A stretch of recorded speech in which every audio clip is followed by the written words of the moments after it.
Welcome to Beyond the Box. Inside, outside, upside, downside, beyond the box.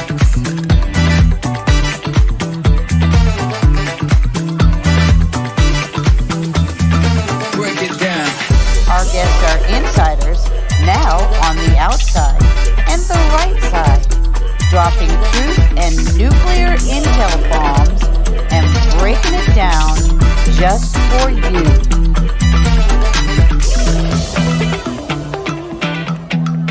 And now it's time to meet your hosts and co-host. Your hosts of Beyond the Box are Brenda Lankart and Suzanne Hott. Brenda Lankart is host of Beyond the Box and retired law enforcement. Joined by Suzanne Hott, host of Beyond the Box, Joel's Indoor Arena and Event Center, and White Horse Productions. Their co-host is Brian Sang, co-host Beyond the Box, Full Disclosure Now Movement, fulldisclosuremovement.org.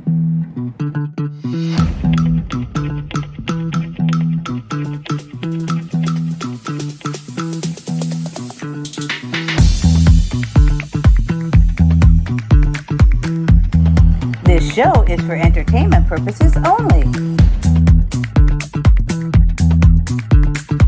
And now discover new boundaries beyond the box. Inside, outside, upside, downside. Beyond the box begins now.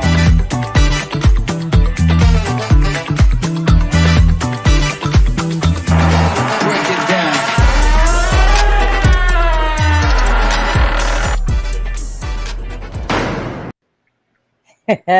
Hello, everybody. Welcome back to another episode of Beyond the Box. Hey, when one door opens, Susie, another one closes. True that.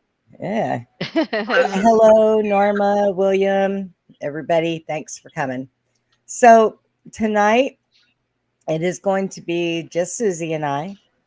And Susie has been doing research all week on the topic we're going to discuss tonight. And we are not going to be here tomorrow night. We're going to be back next weekend. Let's see. Did I forget anything, Susie? Boy, what a week it's been. Oh yeah, we've had hell, and we're going to be talking about hell.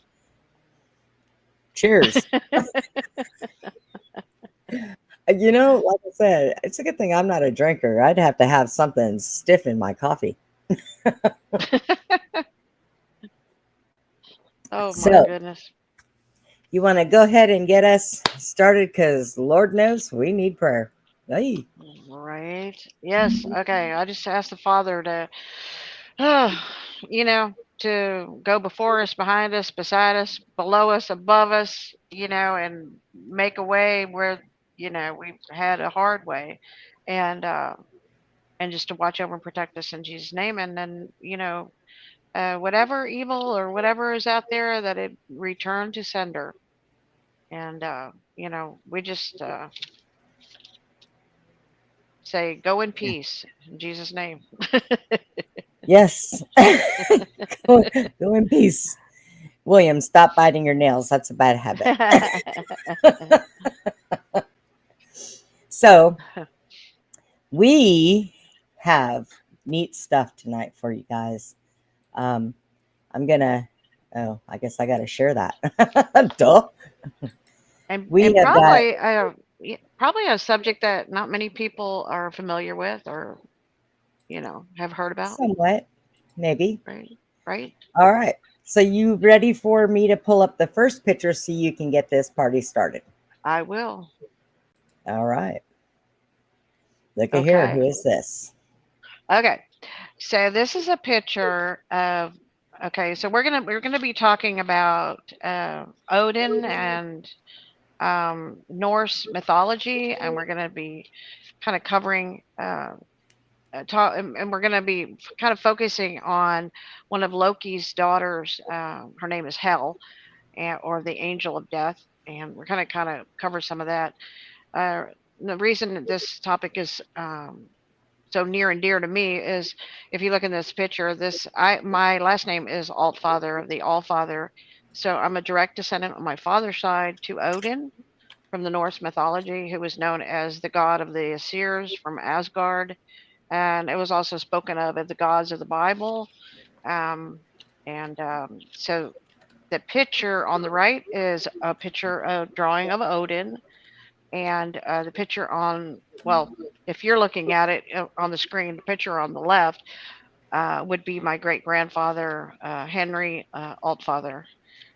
So there's the similarity, they look very much the same. So I wanted to kind of show that picture. So with that, um, this since Odin and this is, my great great great great, all the way back grandfather, and a lot of people do not even know that the days of the week, Brenda, are named after Odin and his family, Right. right? And I know we've discussed that, but Woden is Odin, and that's the day Wednesday. So Wednesday is named after Odin or Woden. Thursday is Thor's day. I think I have some pictures. Um, I don't remember what number they were. The ones, We right? numbered the pictures. We did. Yeah, the days of the week. Do you see that on there? We can Let show me those. look Okay. here. Uh, let's see. Is that it? Yes, that's it. There's I do two. There's believe two it. pictures. Okay. Okay, let me share this one. And boom. Yeah. Okay. We got Okay. this one. Which, Okay. Of let course, me, I can't see it because it's so small. yeah, I can't bring it up Let me see any if I can. I'm reason. gonna look on my picture so I can It's kind of a really. Thursday, the day that the God of Thunder. Thursday. It's Thursday. Yes. And That's then the day. Friday, the day of Frigg, goddess That's the of wife. love. Yeah, that's Odin's. That would be my great grandmother or great great grandmother or whatever, And right? then Saturday is the day of Saturn. What is Right that? now, Raman, now that would Raman's not father be god. Odin's family, but that would be Saturn, or would be the like descendant from like Loki and the one that eats the children. That Right. Satan, Saturn. Yeah. Kind of So like, they worship a god that eats his own children or whatever. right. Saturn. And then we got Sunday, which is the day of the sun. Right? The sun was named after sun or soul, like the soul of man is the light and the soul. Sun. Sunday. Oh, here we got the other one. Right. Oh, here's Monday, Tuesday, and Wednesday. So And we got so, Monday, go which ahead. is the day of the moon.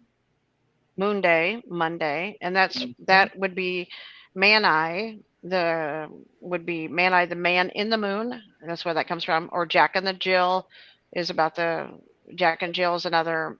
So you have the sister and the brother, who they have two horses and a chariot, and they take the sun and the moon through the sky because it's being chased by the wolves, treachery and hate that are trying to like Nibiru would be considered, the eclipse would be considered um, treachery because it's trying to swallow the sun and take out the light, and so that's where the moon comes from. That story in Jack and Jill is the waning and the waxing.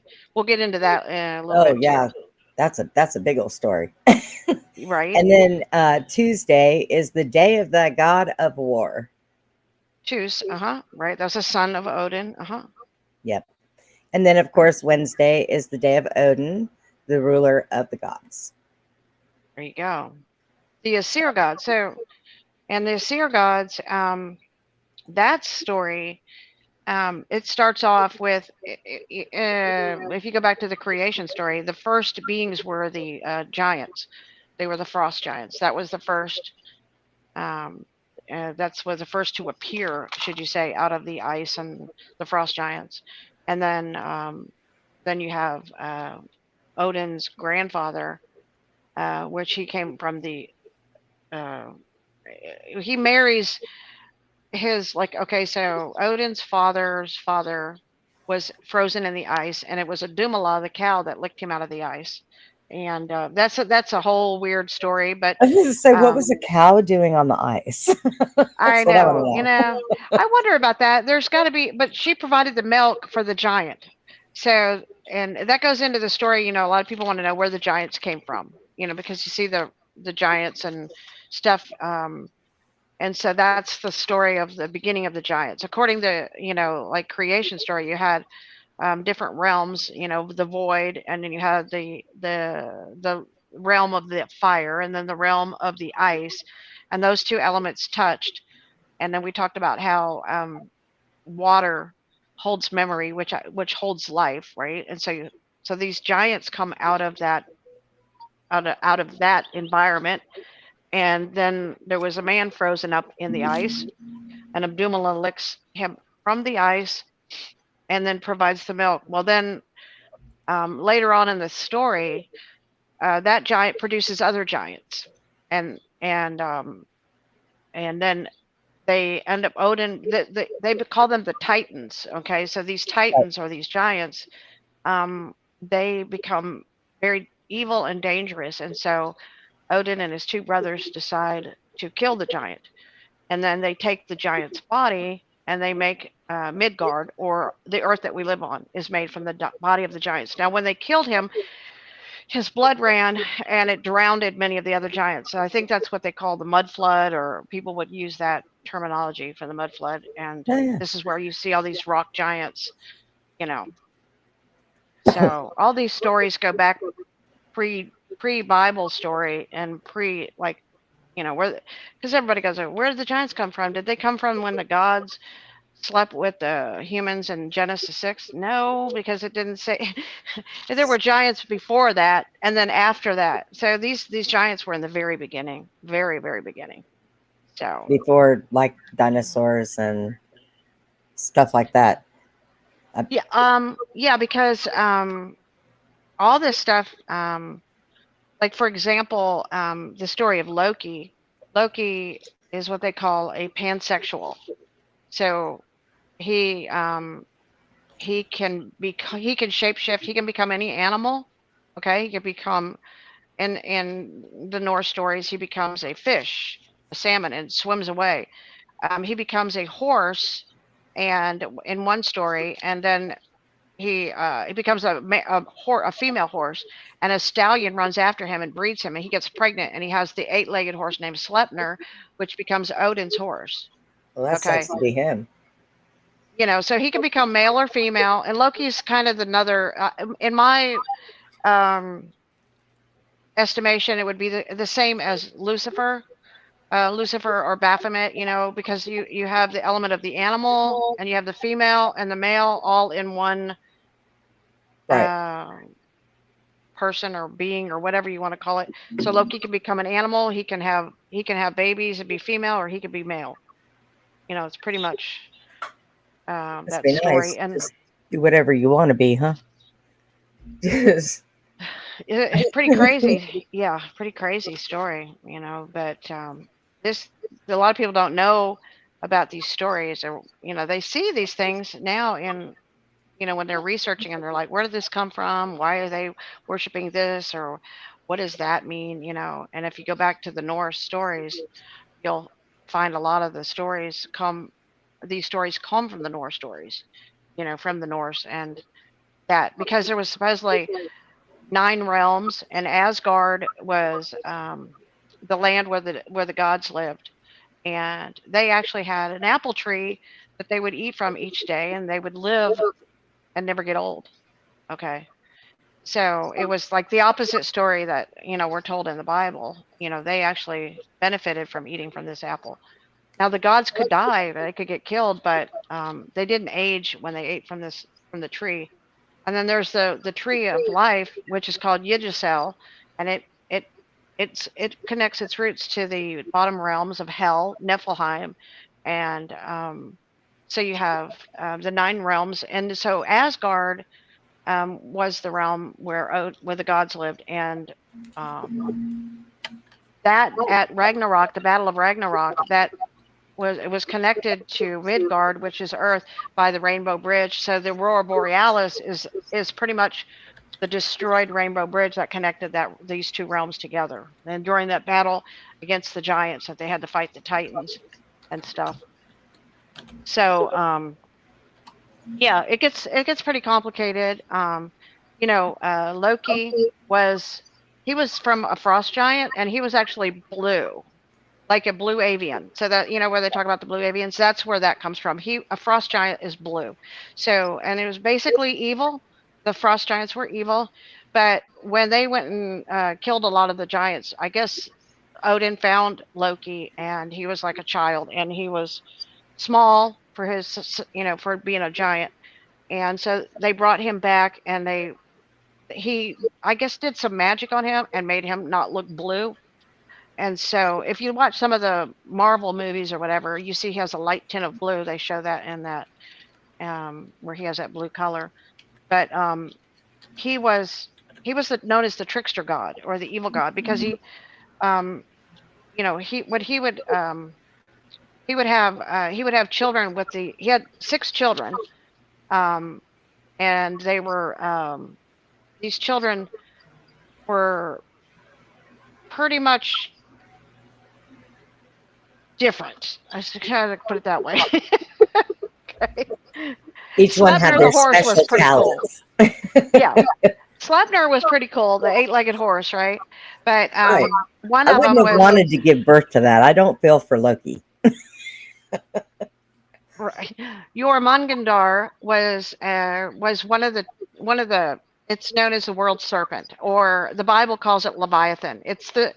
And that thing, because being from a frost giant, this snake kept growing and growing, and so Odin had heard a prophecy that these children of Loki's would bring destruction to the gods and the world.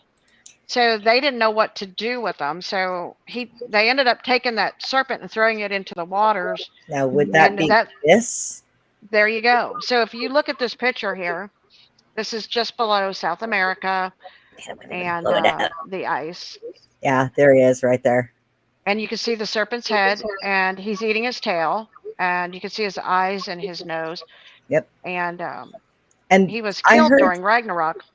I heard somebody say that move, that his nose had shifted to the right.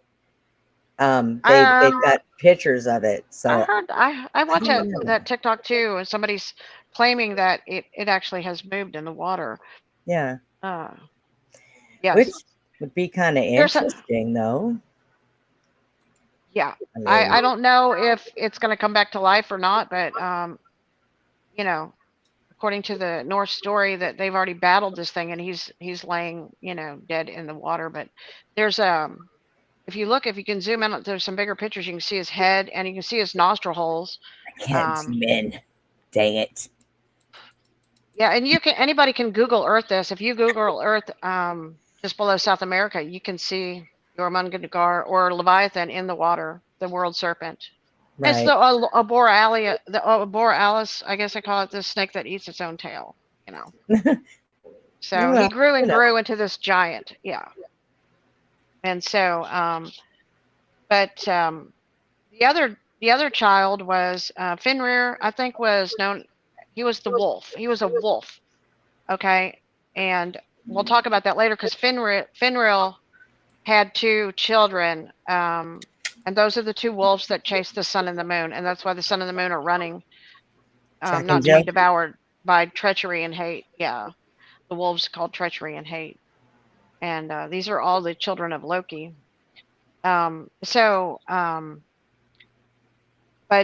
Fenrir was the wolf that actually killed Odin in the Battle of Ragnarok. When they had to slay all the Titans and they went to battle against all these, he was actually eaten by the wolf and killed by this wolf. He got so big, and so it was a very dangerous wolf. Wow. And the other so Loki had 3 kids by Angerboda. It was a frost giant. Okay, she was blue too, and so that was the snake, the wolf, and then he had the daughter Hel, known as Hel, that's who we're going to kind of talk about a lot. She was part beautiful, like Loki. Loki was very beautiful, um, and she was half beautiful, half good, and the other half was like rotting corpse or death. So she was life and death in one body, Right. and very powerful. Um, very had a lot of powers and a lot of, and so Loki or Odin, did not destroy her or kill her, even though he knew the prophecy. He didn't do that, but he did send her to Niflheim, which was known as, or Helheim. Niflheim, Helheim, those are two different realms below. Okay. Uh, and so Helheim is known as Hell's, and Heim is home in German. So Hell's home, or hell, as the Christians would say, hell. So she is known by many terms, but they call her, or she calls herself, the goddess of hell. And she's supposed to be a just ruler of hell. Okay, those that come there, she justly judges those that die and come to hell. Okay, so, and then that is that has a, she she has many names and many cultures, right? So in Mexico, she's known as Santa Marta, okay, Ooh, the angel of death. The I'm one, gonna and you try have and some see. pictures of that, Yeah, I'm gonna right? try and see if I can find that picture. Pull up number 10. Yeah, okay. We'll show a picture of that. Where'd she go? Where'd she go? I forgot about finding that picture. do, do, do, do, do, do, do, do. Yeah, I did. I forgot all about that picture. You always send so much stuff back and forth all the time when we're looking for stuff and looking through things, and it's like, well, where is she? Number 10. Number 10. Oh, oh, you want me to go to the numbers? I was thinking Yes, you go to the wanted me number. to. Oh, I thought you wanted me to go to the one with the. Oh shoot, the. There she is. The one with Okay. the. Oops, what is that? I don't know. I don't know what that was either. What is that? It should be the wedding dress, right? Yeah, that's what I'm. Okay. Here we go. Let's see. Okay. Uh oh, it's wanting me to log in or sign up. This is from Tumblr. Let's see if I can bring this up. Oh, come on. Yo. It does not want me to bring it up. Let's see. Let me do. Well, while you're looking for her, I will tell you about a dream I had about her just recently. Okay. So Hal came to visit me. I mean, I'm just saying, right? Because Of all things. so in case anybody didn't know, I've had these gifts since I was born, with dreams and, knowing things, hear things, that kind of stuff. But so, but yeah, so I guess she apparently decided to come and visit me in this dream. Okay, so in this dream, she said we were standing in front of her castle and her home, and Hell's home. And so in Hell, it's like Earth or whatever, like our planet. She has buildings, and there's all kinds of stuff. It's another realm. So but she's had this home, and she has these, what they call halls, these, in this big house. And so she says to me that she has this wedding dress, and she has a stain on the front of it where her stomach is. It's a light stain, and she when she got the wedding dress, the stain wasn't there, and she wants the stain to be removed. Um, or she wants the dress to be replaced or taken back because the stain came through. And I don't know what are you looking at there? I am trying to, I had to pull it up a different way and it's not letting me do it. Okay. So So, she so I don't know. you want me to send it to you again? Well, That it's not picture? that. It goes to a link. Oh, And okay. yeah, so it's kind of being a little fickle here. It's kind All of right. being a little fickle, but go ahead. I'm working it out. All right. So she tells me that she this wedding dress, when she got it, they had covered up the stain, and now the stain is showing through, and she wants me to return it. And I said, okay. So she starts down the hall, this long hall, and there's all these rooms like on both sides, and I'm looking in there, and every room has got Mexican like cartel people, and all the rooms. So you have Mexicans, and they're all sitting in there in these nice rooms watching TV and stuff. And I'm like, oh crap, I'm walking past all these criminals, and but of course, I'm with, Queen Bee over here, so, I'm, Right. you know, I mean, you're in hell and you're with the Queen of Hell, so, I'm like, being escorted right through hell. And so she takes me down this long hallway, and we get to this room, and she shows me this wedding dress, and it's absolutely beautiful. This white wedding dress, and it's just flowing, and this is what you see in the Mexican culture. They a lot of the Hispanic people, they will have tattoos with the wedding dress, and she carries the sickle, and she's known as Death. Now, if And anybody wants to make a mental picture of this, the picture that I was going to show who's wearing the wedding dress, if you've ever seen the corpse bride, looks just like her. Looks just like her. Yes. that's what you were telling me. I have to check that out because I don't Yeah. know about that, but sounds just like it, the Corpse Bride, because she's half corpse, Right. or they have her like a skeleton, or Yep. rotting flesh, and beautiful, and yet part death. So she's life and death mix, right? Yes. And so she takes me, she shows me the wedding dress, and she says, when I got the dress, she said the stain was covered up, but now it's showing, and I want you to take it back. So she takes a piece of the cloth off of the bottom of the dress, and she hands it to me, and she said, see, this material it absorbs stuff. And I said, okay. So I said, yeah, you're right. I see that it has a light stain. And that could have been like maybe a light blood stain. I don't know. It was very light tan in the dress just seeping through. That's what I thought. So, yeah, that's possible. And so I leave. And as I'm going down the hallway, I know everybody has seen me now in hell. And I get out to the, I get out to the carport, sort of, like the front of the building, and out comes the Mexicans, and he comes out, and has a knife, and he's trying to stab me, and I kind of move this way, and then he goes like that, and he tries to stab me. I say, hey, look, I'm over here. Um, she sent me to go take care of something. So, it's pretty much, you know, I got protection, basically. And he's like, oh, okay. So he turns around and goes back in. You know, I guess it's one of her guard dogs or whatever you want to call it. I don't know. So I thought, wow, what a weird dream that was, right? You know. So I had done a lot of research on Hell. Some people call her Helen. Um, and also, this is another weird part, but also there's a connection between uh, the in the churches today.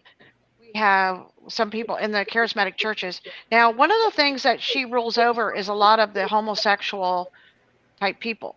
Okay, so she has entered into the churches to all the homosexual type pastors. Okay, and she has come in and prophesied to them and showed herself, and she calls herself Emma. Okay, and this is the one that Todd Bentley and Bob Joyce and the IHOP churches said that Emma had come to visit them, and she's this beautiful angel, and that and because she does bring healing and stuff like that, because she's half good. Okay, but I guess her type of people that end up in hell are not necessarily going to make it to the good place. You know what I mean? They got to, Right. but I mean, hey, she treats everybody justly down there, apparently. You get what you deserve when you get to hell, apparently, Right. right? So, But she's also known as the Winds of Change, or some people may call her Lilith, another name that has been given to her.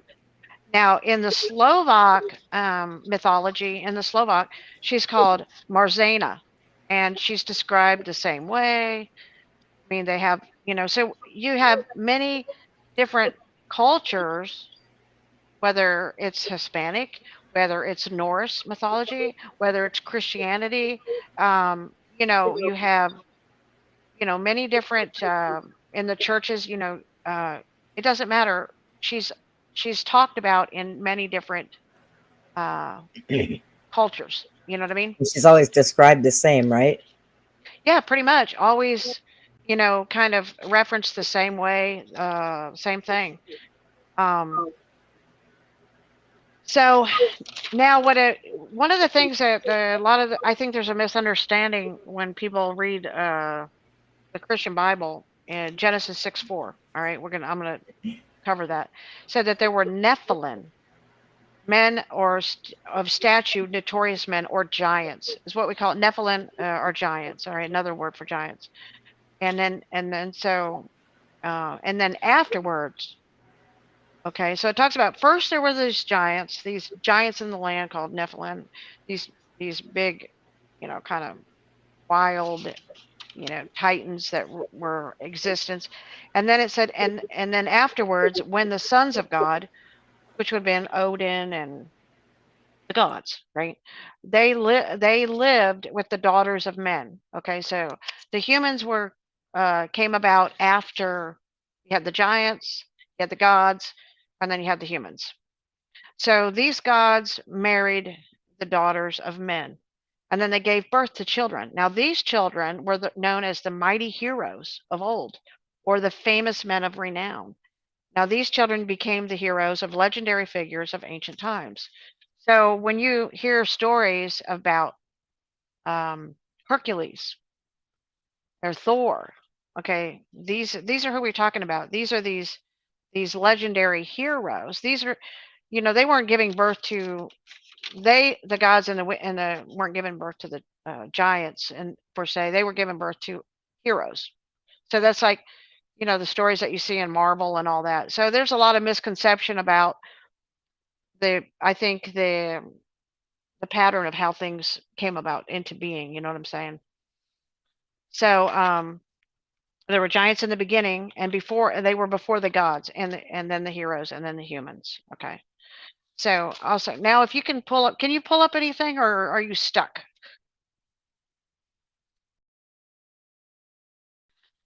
I cannot hear you. That would be because I muted myself because I felt I needed to shut the hell up. I was wondering, can you pull up anything else, Brenda? Yes, Six which or one? seven? 6 or Okay. 7. Okay, Yeah. let's see. We Did you got. ever get the wedding dress of? Did you ever get a picture of her in her wedding dress? No, it won't download. Here's 6. Here is Okay. 6. Here is 6. Let's see. Well, Brenda, you gotta push the share button, ding dong. There we go. Okay. All right. Oh, Lord have mercy. You know what it says, right? Or do you have it in front of you? I have to look it up. Can you read it, or is it too small? It's like microscopic on my screen, but I'll have to look it up here. This one is kind of So, small for me. yeah, let me look. Uh, Because I did send it to you, so I can. yeah. Hang on. The only thing I see on here, because they're in bigger letters, it says God of Time. Okay. So the god of time. Yes, I'm so blind. That would be Loki. Oh. Oh. Okay. Let's see. Let me go back. Number six. Number It's 6. number 6, right? Yeah. Okay. So it says, okay. So by saving and organizing every existing timeline, Loki has become the god of time, a higher being who keeps the past, the present, and the future of every universe from being erased by outside forces. However, Loki has also become the god of stories. He has placed everybody's personal journey above his own. Okay. Now, number 7, okay, would be according to the surviving historical documents, Loki is arguably Oops. portrayed as a pansexual by acknowledging his attraction to individuals of any gender or species. This aspect of his character is evident in Norse mythology, where he is depicted as having relations with Sif, Sign, Angerboda. Now, the horse, his name is a weird name, Skolifori. Scolif? Yeah, Scoliferi? yeah, Let's yeah. see. That's a I guess that's how you say it. There's a Norse name. It's Yeah. like in the Norse when you say, it looks like with a J, but it's really pronounced with a Y. Jormungandr. Yeah. Yeah. So, and potentially many men in the milk as a milkmaid. As worthy of note is the folklore story where Thor and Loki dress up as women to retrieve. So so he could become he was pansexual, pretty much like Baphomet, the goat, as you see Right. Baphomet, the goat. Yeah. Okay, so now,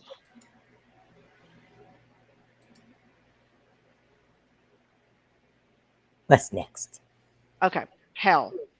Oh, She became the most powerful of all the gods. Okay, Hel did. And Odin put her in Helheim to rule over the dead. She has the power of death in all 9 realms. So death, nobody can hide from death. She has power over everyone in every realm. And we know that even in the Bible it talks about and death and hell will be swallowed up in victory, right? But right right. now, death comes to everything and everyone, right? And she rules Yes. over all. Okay. So she has power over all the 9 realms, and she is part good and part death. She has a city and a home and many halls and gates, and she lives where she lives, and she is known in under many different names. Okay. And now, if you, I got okay. In Norse mythology, Hel is the goddess of death and the ruler of the underworld. She is the daughter of Loki, the trickster, and the giantess Angerboda, sister to Fenrir, the wolf, and Jormungandr, the world serpent. Hel is often referred to as a goddess, but she is more, accordingly, as a half goddess, half Jotun, or a giant from the Jotunheim. So Jotun is a type of giant that she's half giant. Okay. Right. All right. So Hel is half black and half flesh, covered with a fierce look. She's half dead and half alive, with one half of her face beautiful like her father and the other half ugly like her mother. And her powers are Hel rules over the souls of the dead and may have had the power to inflict sickness and famine on the living. She also has glowing eyes and can see all truth and cannot be lied to. So she can see truth, and you can't. She cannot be lied to because she'll know. Right.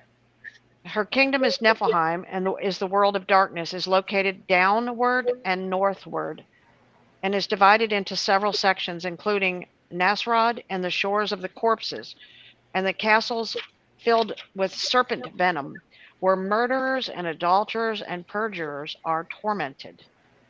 Okay, and then her brother, Hel's brother, is Jormungandr, the evil serpent that coiled around the world, known as Leviathan. And then I wrote here about Loki being of the blue color. Um, so I think I have a couple videos in there that, Yes, you do. if you would go ahead and show some of those. Yeah. You've got the, let's see, you have the one with her on it. So Okay. we'll try to Go do ahead and this show that. one. All Sure. right. Hold on, mummy. Get it? Going? It, Someone said the shores of the corpses. I've been there. Oh, I'd like to hear that story. the shores of corpses. Right. Wow. All right. Let me do. Dun, dun, dun, His actions during the Norse myths, sometimes funny and sometimes cruel, have always served to inspire these stories. But his relationship with the Jotun would lead the Norse world into the abyss. And today, we will learn the story of Loki's terrible offspring. This video is brought to you by Magellan TV. With one of the most diverse catalogs on the internet, Magellan TV is the right streaming platform for you as a history buff. The Magellan TV catalog has over 3,000 documentaries and much more. You will find numerous documentaries about dozens of hours of new content are added. I recommend watching The Real and Glorious. The TV app is very easy to use and works on any device. A month free. Took part in many amusing adventures. Took part in many amusing adventures. But he also had an evil side, and from his seeds were born the creatures responsible for the ruin of the Aesir gods. He had a faithful wife named Sigyn. With her, he had 2 sons, Narvi and Vali. Another famous son of Loki was Sleipnir, Odin's glorious 8-legged horse, conceived in an exotic story, to say the least. The god of trickery also had a mistress, Angrboda, a beautiful Jotun, who lived in Jotunheimer. With her, Loki gave birth to a dangerous offspring. One night, Odin, the ruler of Asgard, had a vision. In it, the god saw a great combat between the Asgardians and the forces of darkness. Loki's sons would play an important role in this conflict. His last vision was of the jaw of a huge wolf. Then his field of vision went completely dark. Odin forced Loki to reveal where his sons with the giantess were. And so the gods set out for Jotunheim in search of Loki's sons. After arriving at the home of the giant Angrboda, the gods found the offspring of Jotun. The children still noticeably young. One of them was a serpent, the other was a wolf cub, and there was also a beautiful girl. When she turned her face away, the gods realized that the other side of her body was like a rotting corpse. This girl was called Hel, and she was a frightening figure. The gods took the children from Angrboda's arms and carried them to Asgard. The journey back to Asgard took some time, and Odin noticed that the snake seemed to have doubled in size. What was an ordinary snake was already the size of a python. Odin realized that the snake would not stop growing and would become extremely dangerous, so he threw the snake into the great sea that surrounds Midgard. As the years passed, the snake became so large that one day it found its own tail after circling the world. This offspring of Loki became known as Jormungandr. In Asgard, all the gods looked askance at Hel. Some were afraid of her. Odin, noticing that the girl preferred to relate to the dead than to the living, appointed her as ruler of the world of the dead. She came to reign over the souls of those who had died an unworthy death and did not reach Valhalla. The wolf cub, on the other hand, began to be raised among the gods of Asgard and learned the language of the gods. His name was Fenrir. The god Tyr formed a bond with the wolf and became friends. Like Jormungandr, the wolf kept growing. He quickly became larger than a bull, and before long was larger than any animal on Earth. Fenrir inherited some of the worst traits from Loki, his father. After discussing among themselves, the gods realized that something had to be done. A wolf with that size could be a threat to all the inhabitants of Asgard, and the gods decided to create a plan to neutralize the danger.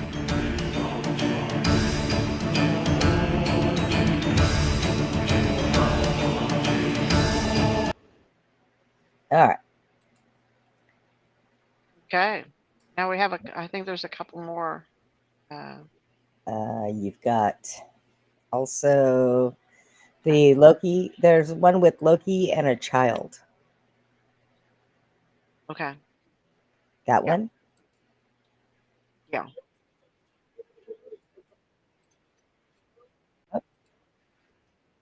Oh, for crying out loud. Hang on. Apparently I can't keep them both up. Oh, that kind of stinks. All right.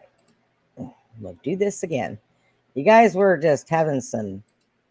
I had to spend the last few days in technical difficulties.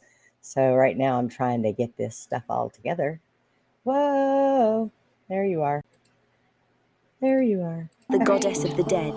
She rules over the realm Hell and is known to be half corpse, half woman. She is the youngest child of the evil god Loki and the giantess Angerboda. Hel and her brothers lived in Asgard with their father until Odin sent them away because the gods and goddesses of Asgard were uncomfortable with Loki's children, especially the chilling appearance of Hel. She is usually described as a horrible hag, half alive and half dead, with a gloomy and grim expression. Her face and body are those of a living woman, but her thighs and legs are those of a corpse, mottled and mouldering, representing both life and death. As queen or goddess of the dead, most of those who passed away joined her in Hell, where she would decide each soul's fate. In Norse mythology... Okay. Okay. There we go. And I think there's one more, isn't there? You know, I sent don't you. know. Let me look. I thought it was just those two, but I could be wrong. I could be wrong. Let me look and see. Yeah, because you sent me the one with the corpse bride, I'm going to say, on it. I know you didn't wait. get that picture of Yes, you did send me one more. I think Santa this is it. Marta. Yeah. I think this is it. Author, so what? Oh, these commercials are just to really love, let me tell you. Absolutely. I remember when YouTube didn't have all those commercials. So one of our guests on here says that that's blowing their mind because they totally met her at the shores of the corpses. Oh. So that would be Mario, and Mario was really fun. The ancient tales recount that as the gods observed how the sun and the moon remained static in the firmament, the warm light accompanying the celestial body and the darkness arising from its absence inspired Odin, Vili, and Ve. So, the sons of Bor set their sights on the beautiful daughter of Norfi, one of the first giants. She was called Not, the Night, and had dark skin and black hair, just like her lineage. Not enjoyed 3 lovers throughout her life. The first was named Naglfari, with whom she had Oder Prosperity, her first daughter. Then she married a Jotun named Anur, with whom she had her second daughter, the mysterious Jord, the Earth, also called Fjörgen or Hlodin, being the mother of Thor, conceived with Odin. Finally, Not's third and last husband was the bright Aesir Delling, the Dawn. From this union, a blonde-haired boy named Dagr, the Day, was born, whose presence radiated a glow denoting the Aesir heritage. Then, the father of all couldn't think of anyone better than a mother and her son to illuminate his creation. They were offered the honor of ruling each day. Thus, for 12 hours, Not would darken the skies aboard her celestial chariot, pulled by her Horsehornfakshi, the one with the platinum money, from whose nostrils would flow the drool that bathed creation, known as dough. Similarly, during the other 12 hours, Dagr would do the same, supported by his beautiful horse-to-skin faxi, with which every morning they would illuminate the sky and the earth.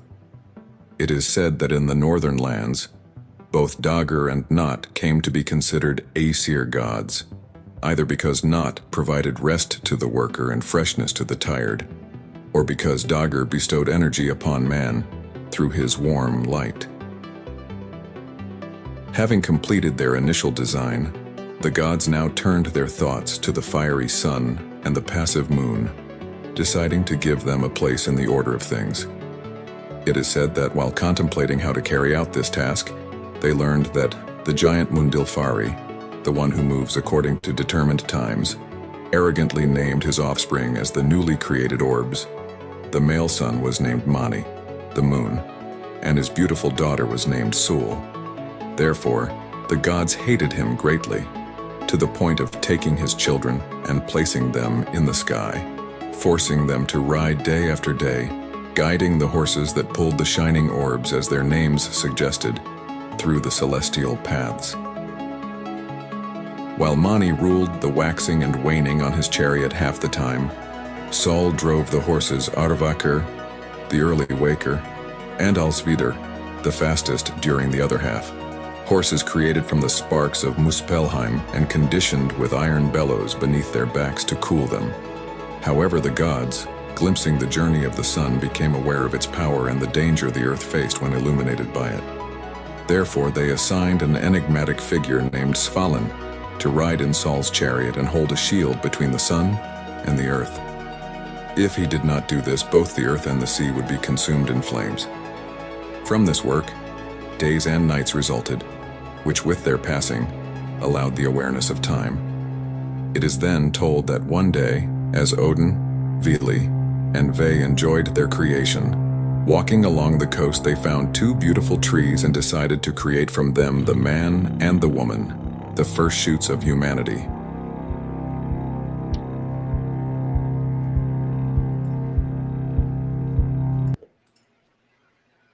So, oops. I think we have a Okay. lot of questions in here. I don't know. Mario was sitting there talking about laying on the beach and he was tripping on his shrooms and meditating. And suddenly there was what did he say? There was another realm of dead corpses. Oh, my goodness, Mario. I'm They not were so sure alive, that and there was the presence of a woman yeah. wanting to teach me. Mario, I've heard so many different stories about how she's like wisdom, and she does teach people, and she does give people wisdom and stuff like that. So that's doesn't seem strange at all to me that you had that experience, because I've heard that before. Like even her coming to me in the dream and showing me, what she wanted me to help her, whatever with The this dress. dress, which Yeah. yeah, Got yeah, the she wanted to return the dress because it had a stain. She didn't like the stain. I wonder you how know. long she had that dress before she decided to take it back. Isn't there like warranties or something on? I mean, like a time limit when you can take that back? Like, I say don't know. I didn't know it was my job to do that. But tell me about that show the bride thing that you were talking about. What's that all about? oh, the Corpse Bride. The movie. Um, Yeah. it was a Tim Burton movie, and uh, this one guy liked this girl, and there was problems with the families, and he ended up walking out into like this wooded area. And I'm not exactly sure if I remember how he ended up there, but he ended up with the dead people. I don't think he was dead yet. He ended up with the dead people, and he ran into what was the corpse bride, and she fell in love with him. And but the only way that she could be with him is if he was dead. Well, he wasn't. He didn't want to die because of the other girl that he liked, and It was still alive. yeah, well, yeah. So she ended up coming out. She was angry. She came out of the dead world and, scared the bejeebies out of the other girl. And it's been so long since I've seen it. But when you showed me that picture, that's the first thing that clicked in my mind. Oh, Corpse Bride. Wait, what? I should have. I should have looked for the movie and taken a picture of it because I do believe I have it somewhere. But yeah, it's Maybe it's an I can interesting pull up a little trailer on that.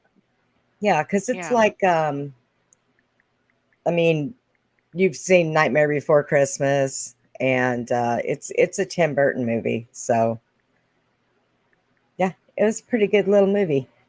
Mario remembers that movie. Wasn't too bad, Mario, was it? I mean, it was all right, but and again, I'm gonna say, because like when you were describing all of that stuff and Thor and Odin and all that, you know, they don't want people to know the truth about this stuff, which is one of the reasons why a lot of it gets hidden. But yet at the same time, they make these movies just like it. They make these Yeah. movies Yeah, they'll from tell this. you in the movies things, Yeah, right? you know. I sent you a trailer of that if you want to play that. Okay, let me get through this commercial. But yeah, so that way you can see it, because it's a cute little movie if you want to Because there watch a is a story movie about. about Balder, Odin's the god of truth and beauty and happiness, and supposedly she was in love with him, and then he's killed by Loki with a mistletoe that's pierced through his heart, kind of like the Jesus story, and he has to go to hell, and she gives him a seat of honor in hell, and she says that she would only send him back. His brother rides Sleipnir all the way to hell, and wants Balder released because everybody loves Balder because he's such a good, god. And she said, I will only let him out of hell if every person cries for him. But Loki disguises himself as an old hag and won't cry for Balder, because he doesn't. Right. It's kind of a weird. It's similar to what you're telling me, the story of Balder, and yeah. So Well, I sent you the trailer. here's the trailer.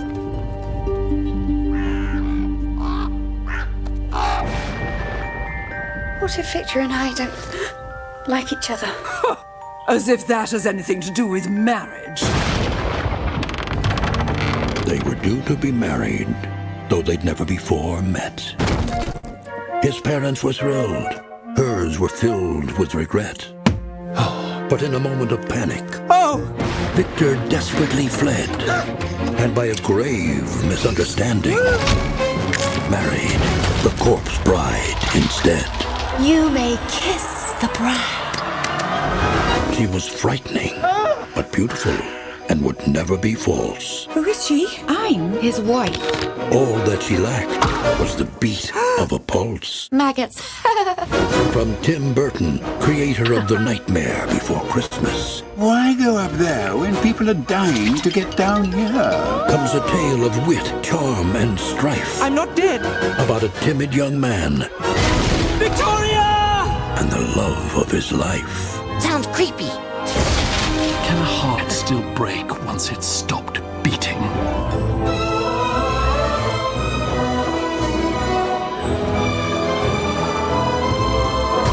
A tragic tale of romance, passion, I feel the same. and a murder most foul.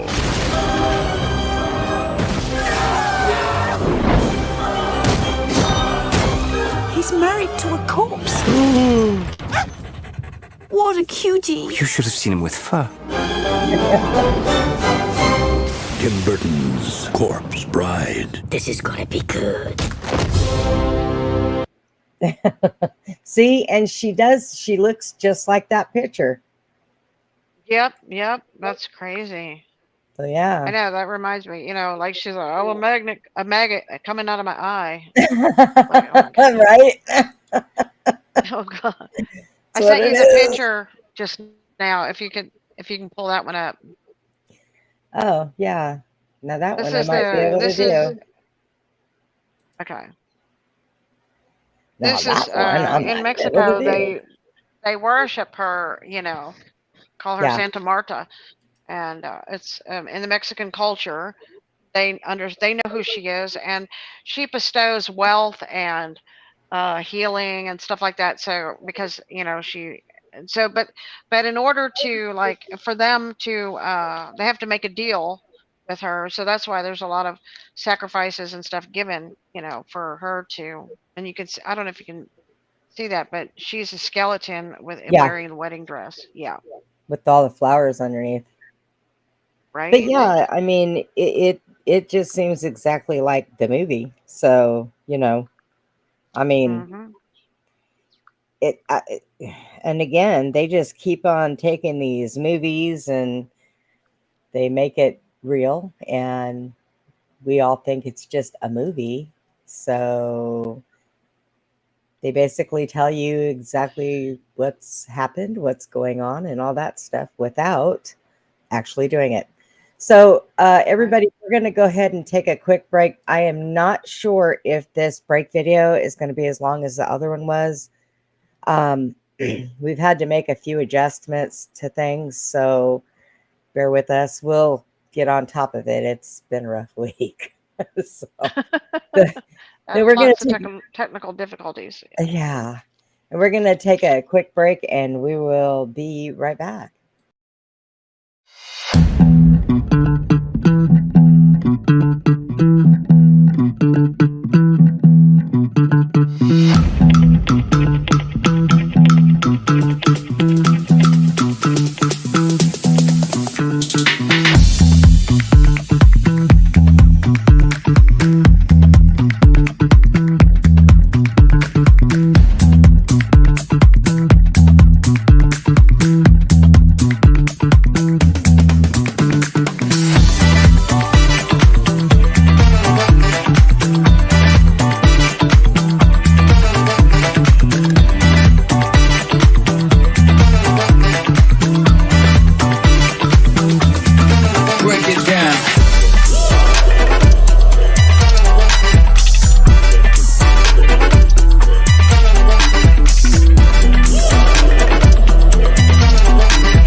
Well, I guess it was 5 minutes. All right. I didn't watch it when I downloaded it on to see exactly, because I did it like last minute because I just got this up last minute. So yeah, we had technical difficulties, guys. I lost my original Beyond the Box uh, platform, so Right. it's been fun, absolutely fun. All right, so you sent me this picture. Well, this thing here. What is this now? Okay. Okay, this is just a story about the sun and the moon. Oh, the sun and the moon. Boy, we found out some Yeah. interesting stuff about them fairy tales, didn't we? All right, The here we tale go. unfolds. Skoll and Hati, two monstrous wolves born of Fenrir, the great beast of Norse mythology, chase the celestial bodies across the sky. Skoll, the wolf of the sun, and Hati, who pursues the moon, their relentless chase is what turns our day into night, and night into day. Their father Fenrir prophesied to break free during Ragnarok, the end of days, adding a sense of impending doom to their tale. Until that fateful day arrives, Skoll and Hati remain in their endless pursuit, their story a reminder of the cyclical nature of time, the balance of light and dark, and the looming inevitability of change. Remember, as the sun rises and sets, it's not just another day, but another chapter in the age-old saga of Skoll and Hati. A story that echoes through time, whispering tales of destiny, balance, and the relentless march of time. In the chill. So, did you want to talk about the moon, the sun? It all fits in, right? Yeah, okay, so that was, I had a couple weird things happen. Like I started observing, well, I started watching the stars. I started watching the moon, I guess. I started reading things about the moon. I mean, I'm sure most people have read the Book of Enoch and, read stories that kind of get into a little more detail. But I started, and then I've listened to many people talk about being on the moon, as far as being a base. Right. Now, I don't believe that's the same moon, or I think there's many moons, or like I don't believe that it's the same moon that we're talking about. These lights that are in the sky, because at night when you look at the moon, you can see through it. It's like an illuminating. It's you literally, like, if it's in the daytime, it looks blue through it, and then white. It's white and blue. At night, it's dark and uh, it's white and dark. So it's like the sky. You can see through it, literally. So I believe that there are crafts, or um, what they call like moon ships Right. that are actually, yeah, in the sky, and then that's what people say, they go on those. So those are different than these lights that are in the sky. Um, Now, the moon itself, this is so weird. One night, I had a experience where a horse was passing, and I noticed I had noticed I had read in, I think it was in a book of Solomon or something, and it talks about the chariots that lead the moon on its course, and the sun and the moon on its course day and night. That it's being led by these chariots, which is the Norse story. Um, and so, and then Enoch, it says, I think it says there's 365 gates that the sun comes into a gate, and then it goes through a tunnel, and it comes out another gate. So it's being led. It's being showed which gate to come in. So that'll give you how much time in the day. So like, yeah, that's what the seasons are. That the sun goes in one gate, and then it comes out at the end of it and goes in another gate the next day. So it's all pre-planned for the year, right? Right. For each day of the year. So the moon has its courses too. But I started noticing that the moon started like not doing the normal thing. Like And I don't know if any of our listeners are been paying attention to the moon or anything like that, but I know I have been, and I know Brenda, you've seen it too. The moon has been like all over the place. It's Like got its it, own little attitude going on. yeah, like it's independent now. It's not following the course. I mean, it's not following any course that makes sense. It. I remember one day sitting there and looking at the moon for 3 days and nights. It never was sitting up above my house. It never went anywhere. And I'm like, what is that? That's not coming and going anywhere. That's just sitting there. And then the moon starts changing colors and it starts doing weird stuff. And I think, I think it might be a little bit moody, moody because Moody, it gets red, moody, like it gets moody. mad or something. It's like Yeah. saying something. It's like telling us something. You talk about a strawberry moon. What does that mean? Well, I think that was saying maybe something to do with anger. The moon is showing us something, like red colors, orange colors, the blue moon. It's showing us things, if we're paying attention. Right. So, but this one night, I remember years back, I was sitting there with this horse, and the moon, it it was normally would kind of go across the property, but this time it kind of came over to where I was out of its course, and I got mad and I said, "I rebuke you in Jesus' name," like that. And the moon shot through the sky and took off very quickly.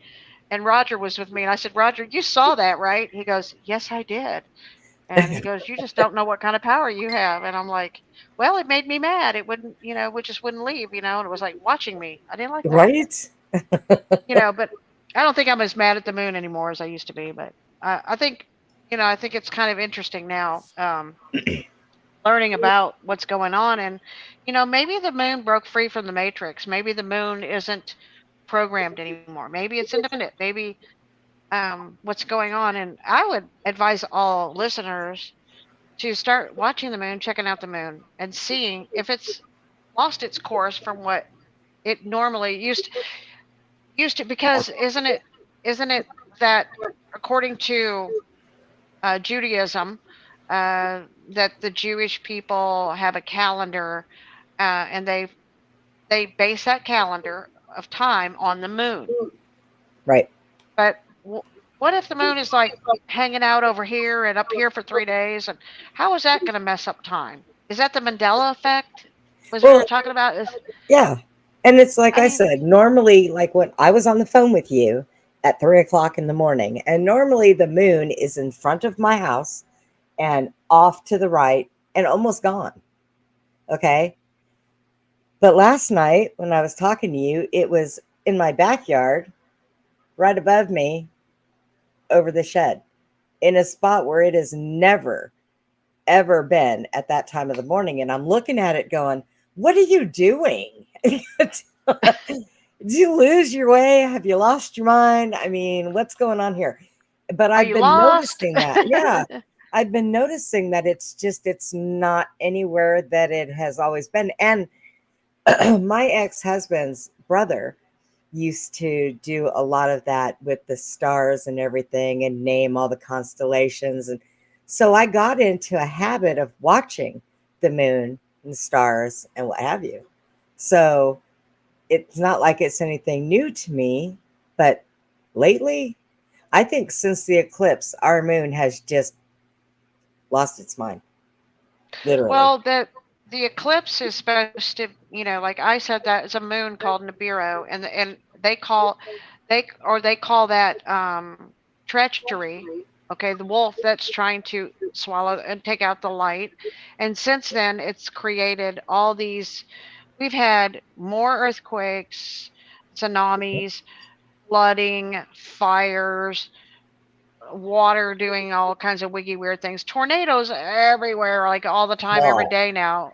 I You mean, ain't there kidding. was like, I mean, every day it's something going on. I mean, we just had like just a couple days ago, I'm sitting here, all of a sudden, in comes this storm out of nowhere, and I mean, it made such. And then our electricity was out for like 5 or 6 hours, knocked over some trees, and it blew through. And so I went back on the radar to see where this thing started from. And what I found is it started between Russia and China and Alaska, and you could just see this huge swirling in the Barren Sea. Okay, and then that's where it started. And from that circle, it took off west, north, east, and south. Rain clouds just shot out of it. So that's where it started, and then it this thing came through.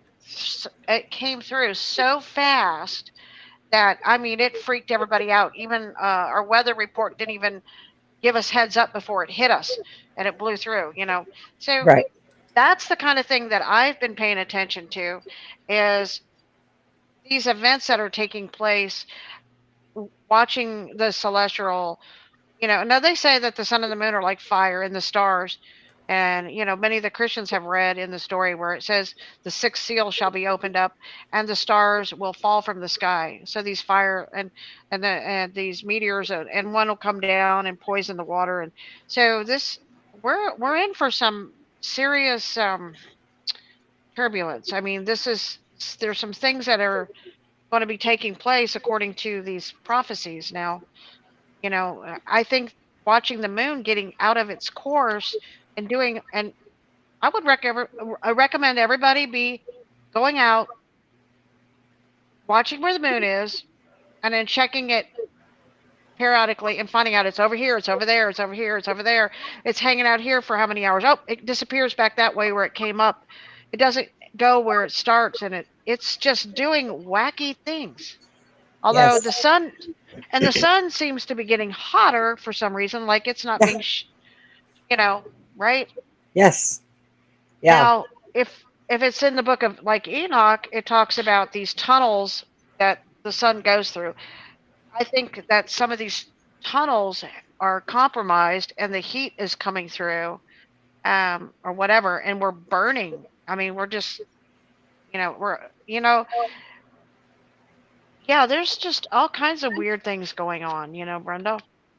I know. I went outside the other day, and of course, because I watched a big old tornado come and turn and hit Temple, it tore up the top of my gazebo. So now the top is open, which is okay because I have lights around the rest of it. And it's nice to sit outside and look at the moon and the stars. Obviously, now I can see the moon at night in my backyard. So that's okay. But I went out there during the day, just the other day, and I've done it before. I've been out in the sun.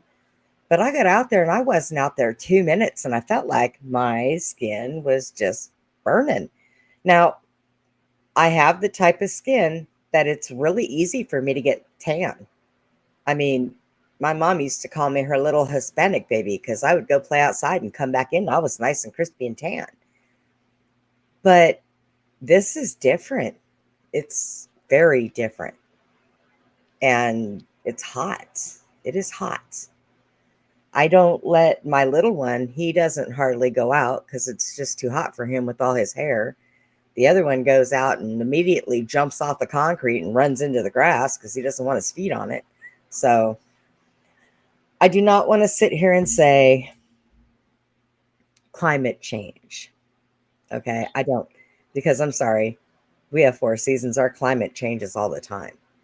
This is something different. It is something like Right. I don't think we've ever experienced before. And I think that we're in for a wild ride Mm-hmm. for the next few months at least. So I keep my air conditioner at 69 degrees and my house stays cold all the time. That way, if it goes off, it'll at least stay cool for a little while before it heats up. Now at night, I'm freezing. But, I can't do the heat. Makes me sick anymore. One time I was living in Arizona and I had just moved there. So I didn't know anything about taking water with me everywhere I went and all this stuff. So my brother wanted to go across the river to go get his paycheck. And I was in the car, no air conditioning, sitting on the black asphalt. Apparently it was 130 degrees that day. I'd have no water with me. He told me he would be right back and he lied. So when he came out and told me he was going to stay there, I went to leave. The last thing I remember was driving across the bridge pulling into this hotel and walking in, and that was it. I woke up in the hospital 3 days later. Apparently, I had a heat stroke. So for me, I don't sweat like normal people because of that. So being in the heat for me is like taboo. No, thank you. Don't want to do it. Right. So Right. yeah, 130. And Wow. I used to go fishing in that, but That's after horrible. that, it's like, when you live in those hot states, well, you better take you some water wherever you go. That's all I Right. can say. May not be cold, but it'd be So I saw Brett asked a question about, is Thoth part of the Nordic mythology, the yep. Emerald Tablets? I would say that that's all, from what I understand, that's all Egyptian stories from Oh, Egypt. yeah, the So the emerald Emerald tablets. Tablets. Oh, yeah, Yeah. yeah. But So yeah. But Thor is if from you the look at all Nordic these myth. cultures, you could probably go to the Emerald Tablets and all the Thoth stuff, and there is going to be the Norse stories retold in these different mythologies of these different peoples. So I'm sure that there is similar stories about these stories that we're talking about, Yeah. in all cultures. Yeah. And they probably changed them a little bit. I mean, we know they changed the Bible. They take books out. So I'm pretty Hmm. sure when you read them in different places, you may not get the same outcome, or it may not be exactly the same, but you get the gist of it. And then you got to, the rest Right. of it, it's like everything else. You got to play this game of let's figure out what's true and what's not true. So, but Right. yeah, Right. it's always fun.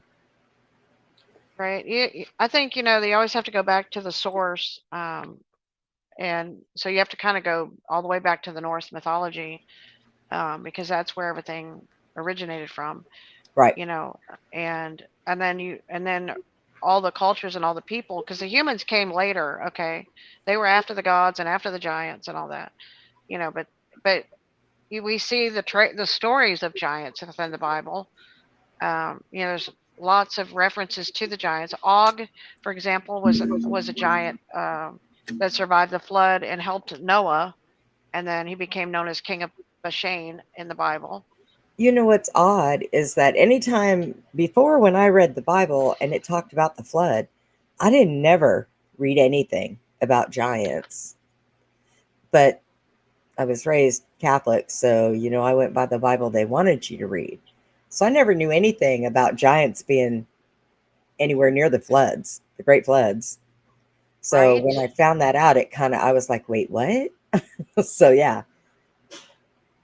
Mark Twain wrote quite a bit about the giant, about Og, and how he made a deal with Noah. He was quite large, and you hear different mythologies, and they talked about giants. But he made a deal because the giants will shrink if they don't eat. So, um, yeah, they eat and they become larger and larger, right? Oh But wow. as they consume, it's kind of maybe a metabolism thing, that's in the giants, right? I wonder They grow exactly how larger and small larger. they get if they don't eat. I mean, is it Exactly. I think that's how they normal? became small enough to breed with the humans, Oh, and you're yeah, kidding. They went on a starvation diet to be able to breed with human women. right, to become like a human size, right? Well, there's an interesting thought. Well, in the genealogy, because I'm an alt father, Odin, and in the genealogy, we have the Loki bloodline, right? And so Loki had Loki sons. Loki sons had Soros from the Norse, from the north, right? Soros is right, Yes. and then came the Sorensons and that's from the Denmark area. So these are the sons of Soroses. So they're the Loki sons. So that is the bloodline of Loki. Okay. And then yeah, I mean, if people go back and study their genealogy, or they go back and study these stories, it'll lead them all the way back to those stories. Now, Now, here's an um, interesting thought. Um, I've been watching a lot of these videos about like the petrified giant trees and the petrified Right? things that look like people. So Yeah. let's say that those petrified people looking things were petrified, and underneath them is the starving giant that has become smaller. So would that not mean that if it got out and it fed, that it would become a giant again? It could. I mean, I think Loki, there was something wrong with Loki. He was like the size of a human, so he didn't get very big, but his children did. So Right. it was passed on to his children, you know. Um, Hmm. but and then and uh, from the giant came the dwarfs and all this other kind of stuff. They came from that, from the giant. So this is where all this stuff comes from. Now in the Bible, it does also talk about David and Goliath who slays a giant. That's Right. I don't know how tall he was, 9 foot tall or something maybe. I don't remember the exact height of him, but um, there. Fine. And then when the children of Israel supposedly went into promised land, they said, "Oh my God, we saw these giants and they made us look like grasshoppers." They were so big, and so Well, they were I'm afraid of five these foot giants. nothing, so anybody 6 foot tall looks like a giant to me. So, you know, Hmm. I can't. If I seen somebody 9 foot tall, I would be like, "Yeah, I'm staying away from you. Something's wrong."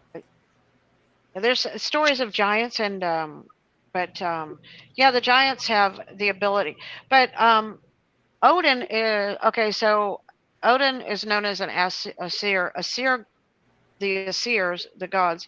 Now Odin is his mother was one from one of the Jotun giants. Okay, but so the descendants of Odin have the giant bloodline in them. But so I think that's where you get a lot of you see people that have you'll see people who are kind of like giant. They're tall, and Right. I think that it's kind of diluted down throughout the generation, so there's not so much. It's so far back in the lineage, but as far as the giant bloodline, now it's mostly human, human to human to human. You know what I mean? Yeah. But they did mix, and they weren't necessarily. There's good giants and bad giants, but it was the frost giants that were known as the bad giants. They were like the tyrant, evil ones, the frost giants. So those are the ones they had to try to destroy. And then you'll see like apparently when they killed Ymar was the giant, the original biggest giant. When they killed him, um, a lot of other giants drowned in his blood. Like when he was Oh, slain, there was so much blood, and there was several giants that escaped, and then they had descendants. So that's why the giants still were in the land, even, and we still have remnants of, you know, and you hear stories about giants, and then you see um, the giant trees on the earth. You see the remnants of the trees that it says in Daniel that the watchers came down and cut down the trees and they left the stumps in the ground.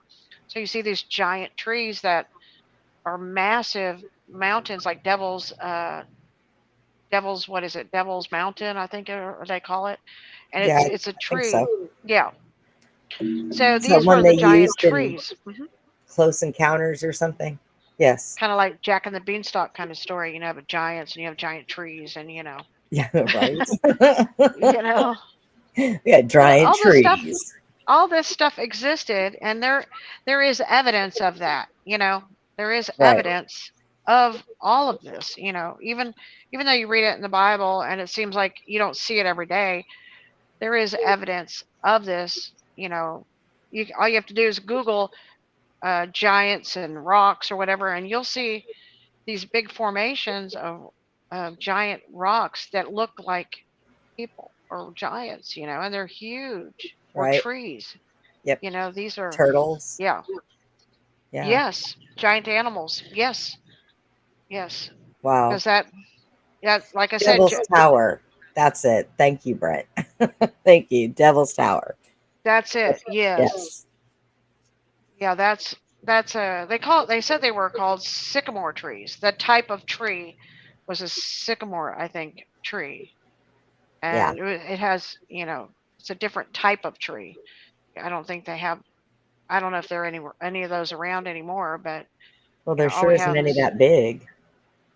right. I think California is about the biggest trees, or the Balboa tree um, in Africa. That's those are about. They live to be like 5,000 years old. Those are pretty big trees. Oh, wow. But Wow. right, but they're not as big as what is those trees in California that they have? Oh, are the redwoods? Yeah, or the red. Yeah, what are The they? one in I can't even think of the name of the park right now. But Wow. they get pretty big, but not like these trees. But they get fairly big. You know what I mean? You Yeah. know. I mean, So if at one particular point in time, everybody that was here before us puny humans, I'm going to say it like that, were giants. I mean, the both men trees, and giants, and yeah. yeah, animals, the trees, everything. I mean, I even think that these things were bigger than what they portray our dinosaur era to be, you know, because they had to have been. A T-Rex would have been a little lizard to giant people. Right. So, yeah, could you imagine And that? that's that story. The story of Ragnarok was the slaying of the Titan giants. The gods and man they went to war against these giants, so they knew the giants and these things were going to destroy everything. You know, they were Right. bringing destruction on everything. So that was that battle. You know, Yeah. so Wow. but That's that's pretty. part of history that really, you're not really. Most people are not aware of that story. Or aware of that past, all that. They just know little bits of it. They'll just take like two or three scripture out of the Bible, and that's all they know. They have Right. no reference point, or you know, it's Yeah. just so vague. Don't know the origins of all this stuff.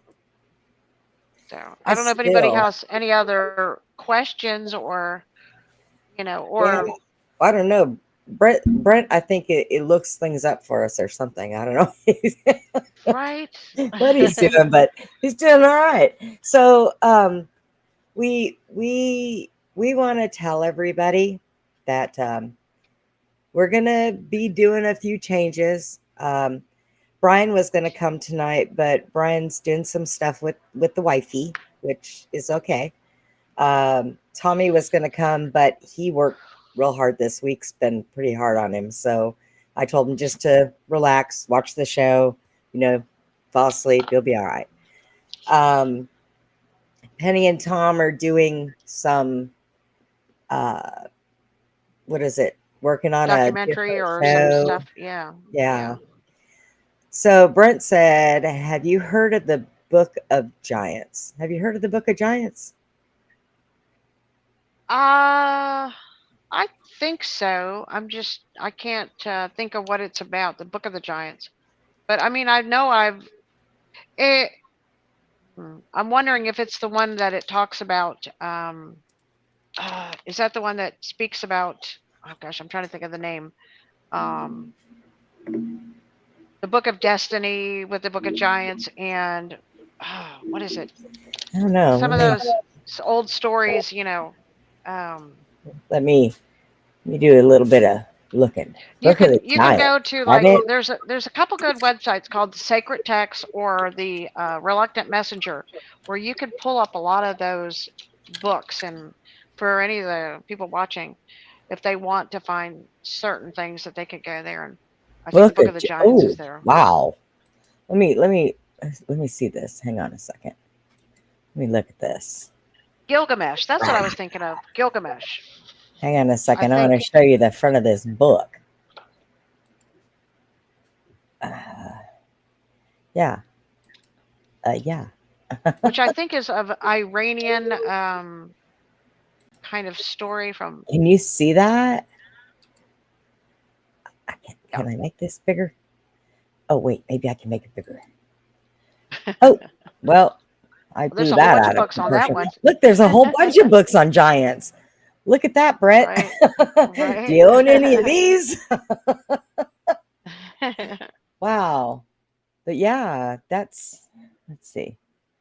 Book of Giants. Oh, what is this? Do we have a video?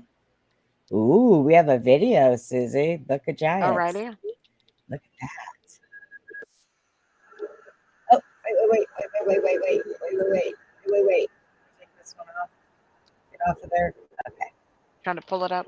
Oh, dang it. That just made me mad. Okay. Let me do it again because it just decided that it wants to be silly.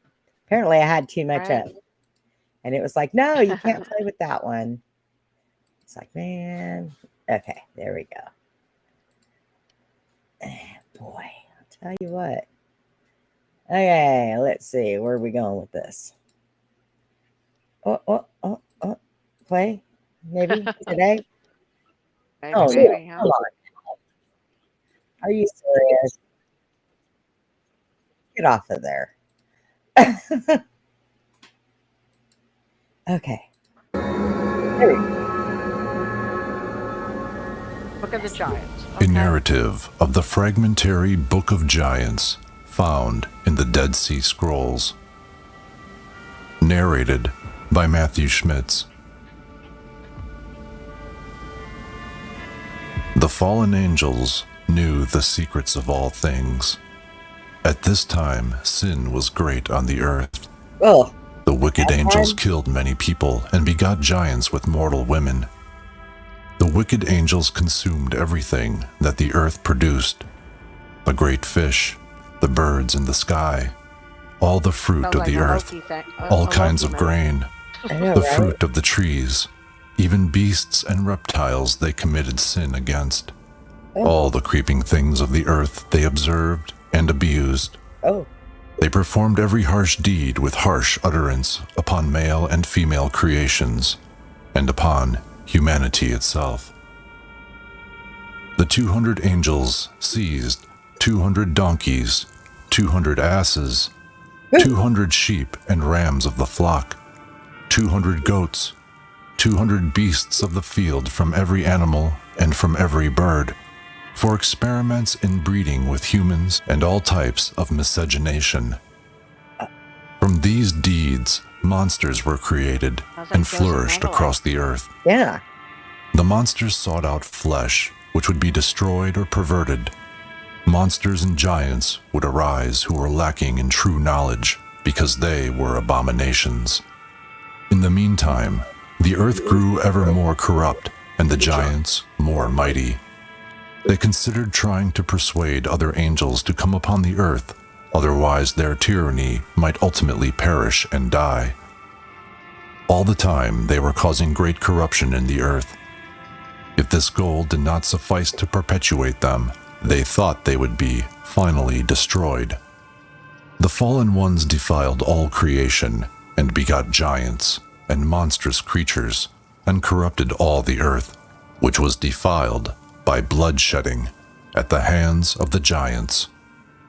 But this did not suffice them, and they were seeking constantly to devour and destroy many more. The monsters attacked all creation. The giant named Mawe then had a dire vision. In his dream, a great tablet upon which was inscribed several names was immersed in water. When the tablet emerged from the water, only 3 names remained of the generation of Adam.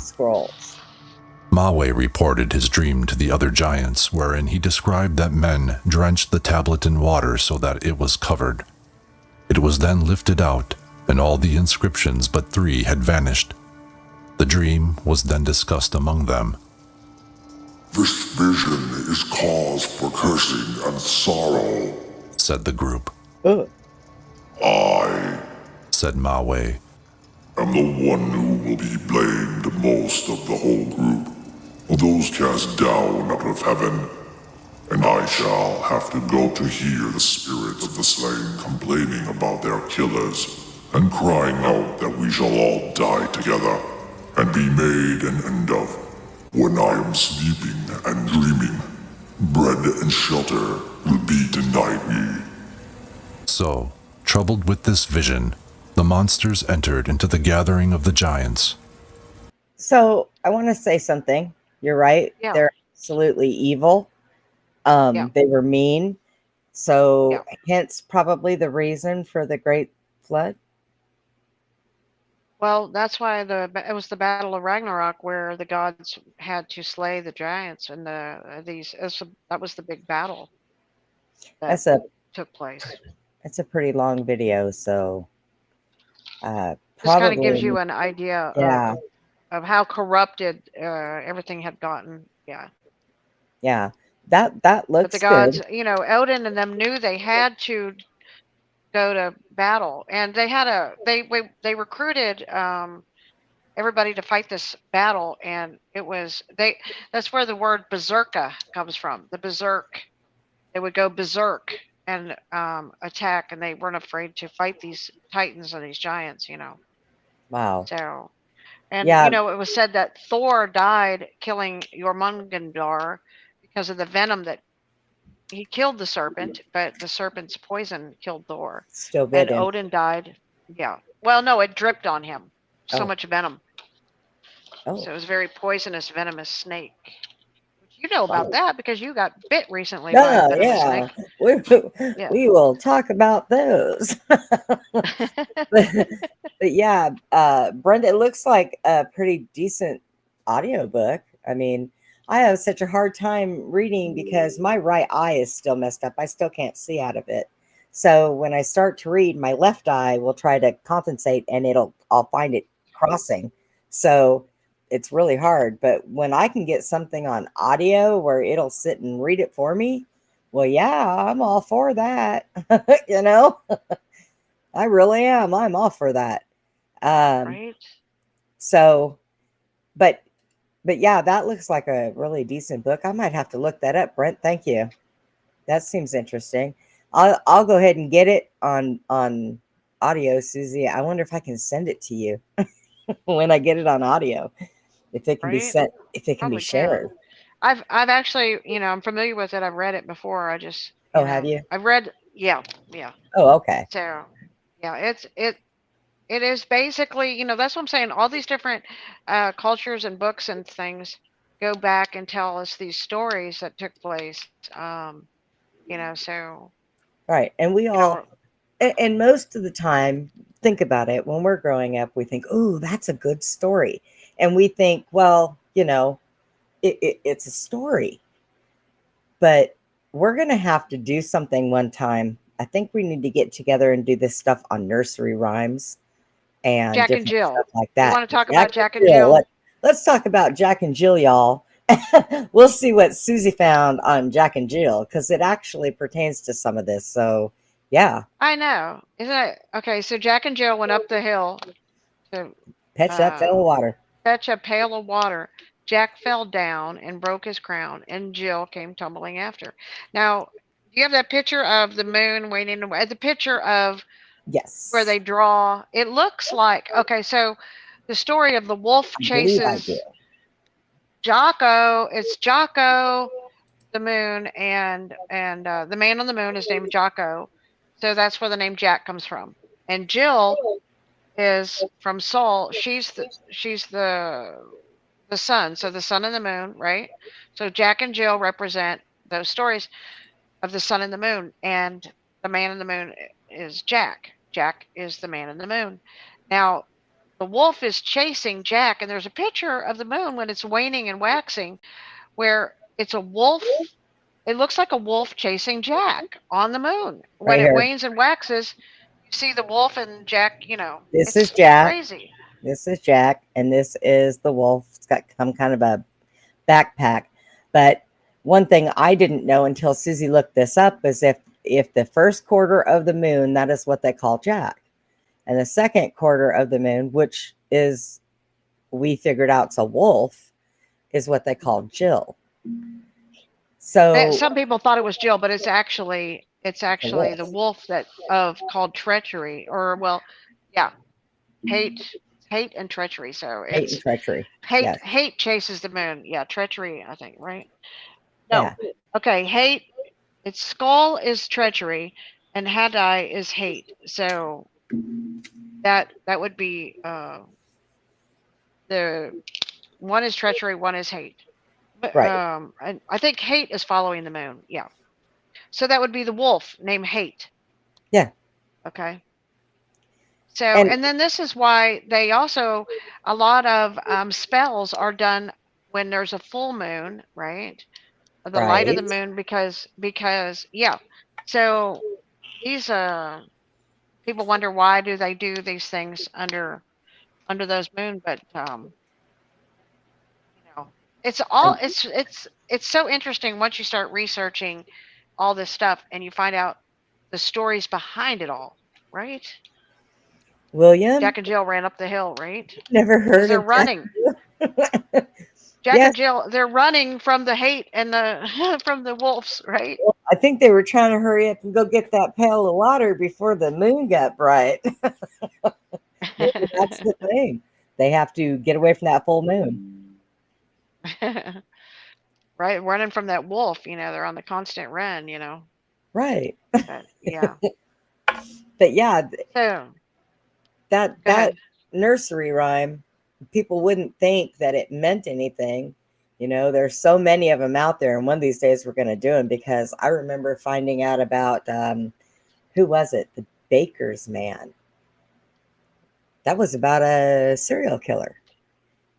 And then there's so many of them that they Ring Around the Rosie was made for the Black Death, and they sang these songs to kids, and kids would go around and say them over and over and over and over again, and not know that what they're talking about is something that's kind of bad nowadays, but then that was their way of preserving the stories, was nursery rhymes or songs. So they would teach it to the kids, and then the kids would pass it down and pass it down. So this is a way of preserving these stories with these songs and these, yeah. Brett That's says fee fi fo fum. Right. And that would be Smell our the blood giants of an there, Brett. Englishman. Yeah. That would be our giants, Brett. That would There's be our Jack and the giants. Beanstalk, Oh, Jack yeah. is poor Jack. He's running from everybody. Jack and the Beanstalk, Jack and Jill. I If mean, your name's poor Jack, you're going to be running. Right. It Jack's it under never constant fails. attack. Poor Jack. I know, Does right? Jack ever get a break? I mean, come on. Well, my Jack does, because he sits in there and watches and reads on TV all day long. So he gets a break. He always gets a break. So they get named Jack because they have to run around a lot. Is that what it is? I guess. It's like, run, Jack, run. Maybe when they're younger. I know Jackies play football, and his mother was blessed, and I always say this, his mother was blessed with 3 boys. Lord have mercy. So apparently, and they were roughin' boys, and they ate a lot and played football and all this other stuff. So, I don't think I would ever be blessed that much to have 3 boys. I kind of thought of a funny joke, but it's like, so the Jack and the Jill story, right? So, a certain president that's always falling down and Jill's comes tumbling after,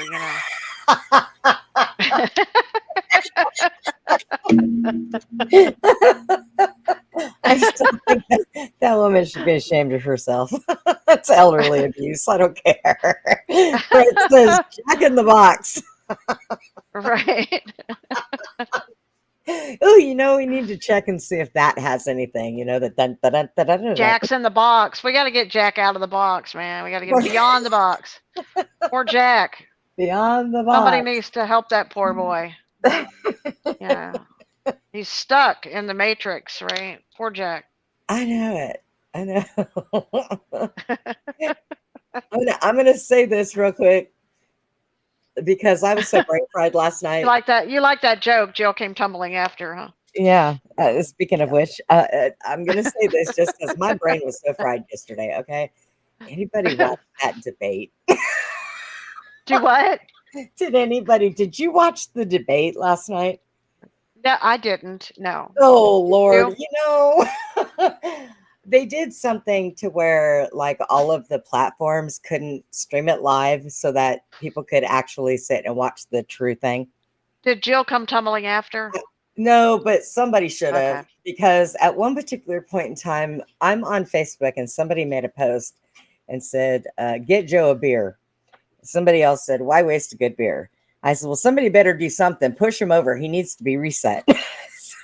And we were, it was so, I said, I don't know if I can continue to watch this without calling the old folks home to come and get him because that poor guy. And I sit and I think to myself, elder abuse. Why are you going to allow your husband to walk Come upstairs tumbling after, break his crown, and yeah. It's like, well, but anyways, yeah, I had to say that because I watched it. Joey, he was staring off into space. Did you watch it, Brent? I don't know, but it's like he name called. I counted. What was the name that he called Trump? Oh God, he said it like 6 times. Oh, a whiner. He kept calling him a whiner. You're a whiner. And I'm thinking, whiner. Joe, that is so childish. Stop it. Yeah, Brent said he watched it. Did it brain dead by the time you were done, Brent? Because, well, I'll tell you what, I was just sitting here shaking my head going, and Jack walks out and looks at me and says, why are you watching that? I said, I have no idea, because normally I don't. But for some reason, I turned it on and I'm like, oh my, no. Okay, I got to shut this off. I can't continue to watch this. I'm going to call CPS, no, Adult Protective Services. It was so, oh my God, was it ever? And I'm thinking to myself, if I was there, I would have stood up on one leg and fell on the floor and said, somebody please take my wheelchair to that man. Please. I will voluntarily give him my way around. Yeah, well, Brenda, you know that story about Baron Trump, that was written, yes, yes, and the guy wrote a book called his Baron Trump, and how he and it talks about the last president will be Trump, right? I mean, and it was written like 100 years ago. Okay, you have the book? I own the whole Okay, thing, yes. hold it. And what's it say? And the last president's in here too. Okay. So it's the Baron Trump collection. So I've got the whole thing, the whole book. Yeah. So that's probably quite prophetic, should we say. That reminds me, I got to take this and get it signed. They definitely need that signed. Yes. Need a sign. That would be a very interesting thing, wouldn't it? May not be signed by the person that writes it, but let's sign it about the person it's about. There you go. I think that calls for, substance there. I think. I find that quite fascinating because it says that Barron is kind of, what is it? He's influenced by somebody named Dawn. And the book was written 100 years ago, right? Yes. And the guy writes the last president, and his name is Trump. I mean, come on. I mean, I think somebody's doing some serious time traveling. And you know what they say? That because Nikola Tesla was working on a time machine. And when 3-letter agency, we know that's what it was, went in and destroyed his stuff, he had boxes and boxes of his work in a hotel room. And it was one of Trump's relatives that Trump's uncle got a lot of his work. So that's why the movie Back to the Future is about Trump becoming president, who is Biff. Yeah. Yeah. It's interesting, because like everybody, I'm sure that everybody that watches this knows that saying. They have to tell you what they're doing without telling you. Right. So, like I said, they put it in movies. We're oohed and awed over these movies, and then it's real. So, Right. yeah. Strange world we live in. Brent said he's read half of that book. You know, Brent, I have that book. I haven't even cracked it open yet. I was reading a different one from another person, a different type of book when my eye messed up. So I think what I have to do is cover this eye when I read so that my left eye, because I'm left eye dominant. I shoot with this eye. I don't really want to mess this up. You know, this is my savior life eye. So so I really gotta, protect it. But I think that if I do cover this eye when I'm reading, I might be able to get a little bit further. But do you know how stupid I felt being on the show with my When you had to eye wear that covered up patch. with a patch?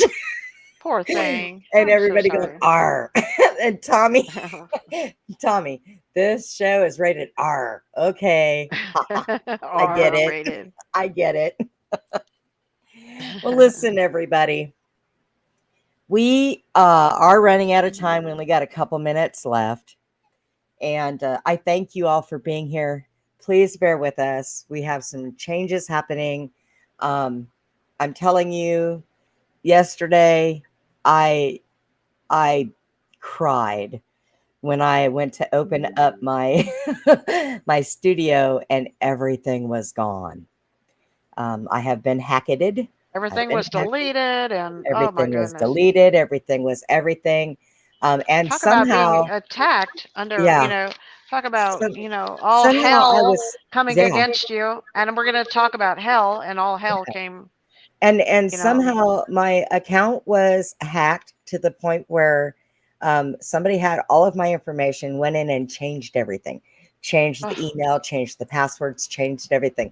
So for the next 6 months, they have a free platform. I But had it to won't be go, too hard to figure out, Brenda, because there's an IP address. So we're yeah, going to get I that sent and them the find email out. to look for that Yeah, IP we'll address and find figure out where out it's at. how it got hacked into the system. Yeah, Yeah. so I had to pay again after paying for a year. I had to pay. And luckily, because this stuff was saved under my email, I was able to recover a lot of it. So I went in and I changed everything, passwords, everything. And every 3 months, I've got a book.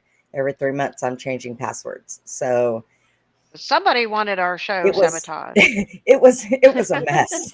It was a mess. No, Right. I don't know. I don't think it was Facebook, William.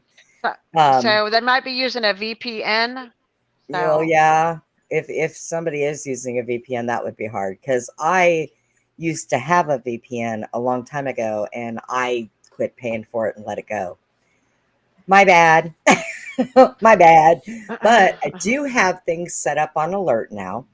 If anybody tries to get into this studio, my phone will go crazy and flashes red. Alert, alert, alert. It's really cool.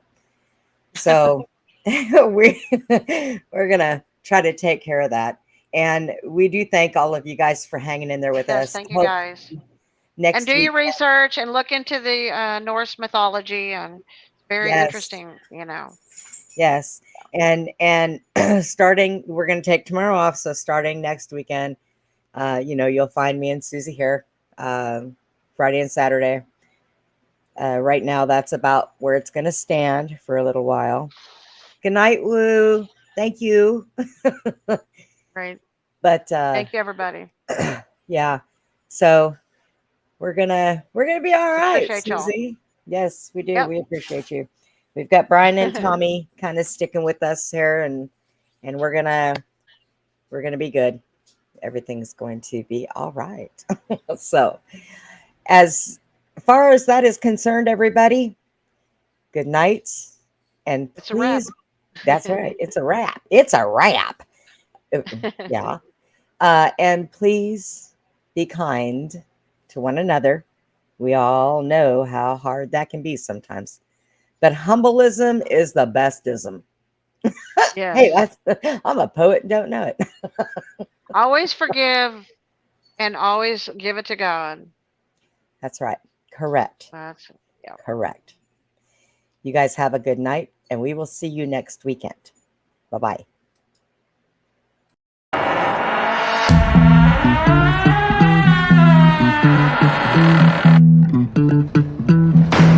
Goodbye for now from Beyond the Box.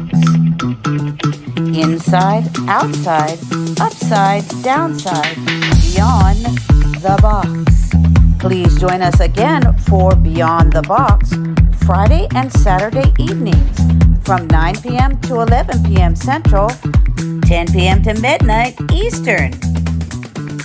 Join us for more intel bombs with our extraordinary guests.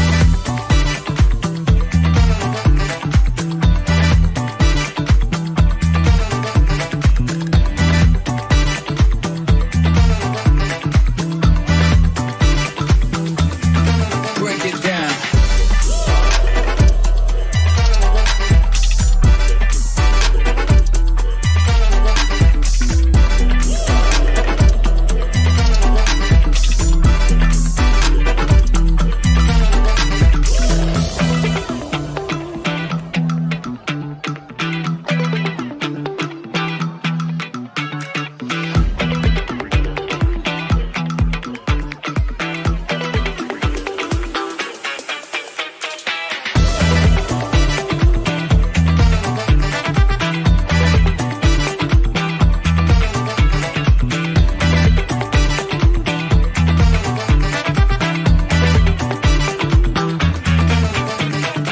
Good night, Putin. Good night, Tucker Carlson. Inside, outside, upside, downside, beyond the box.